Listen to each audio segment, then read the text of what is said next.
இந்த மாதிரி क्वेश्चन நீங்க பார்த்த உடனே ரெண்டே செகண்ட்ல ஆன்சர் பண்ணிடலாம். இப்பங்க பாருங்க, if x power 11 plus 1 by x power 11 equal to 4, then x power 33 plus 1 by x power 33. இது என்ன அப்படி மாதிரி கேட்டிருக்காங்க. இப்போ இத நீங்க பாத்தீங்க அப்படின்னா இங்க நமக்கு வந்து ஒரு வேல்யூ கொடுத்திருக்காங்க அப்படிதானா? இதுல x power 11 இருக்கு. இங்க x power 33 ன்னு இருக்கு.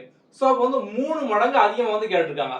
சோ இந்த மாதிரி வந்து எப்போதும் பார்த்தோம் அப்படின்னா வந்து இங்க x power 1 கொடுத்துட்டு x cube கேட்பாங்க. இல்ல இங்க 10 ன்னு கொடுத்துட்டு இங்க 30 ன்னு கேட்பாங்க. 3 மடங்கு கேட்டாங்க அப்படினாலே இந்த ஒரு மெத்தட் தான். இங்க ஒரு வேல்யூ இருக்கா 4 அப்படின்னு. இந்த 4 வந்து இப்படி போட்டுக்கோங்க. இந்த 4 கியூப் பண்ணனும். எப்பவுமே இதே மாதிரி தான். 4 கியூப் பண்ணனும். அடுத்து மைனஸ் 4 into 3 எத்தனை? 12.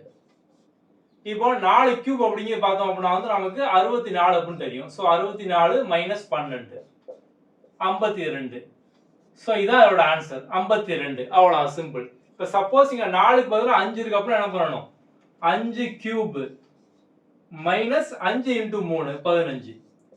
இங்க சப்போஸ் 8 இருக்கு அப்படினா 8 கியூப் மைனஸ் 8 into 3 24. அவ்வளவு சிம்பிள். சோ 3 மடங்கா இருக்கு அப்படினாலே இந்த ஷார்ட்கட் தான்.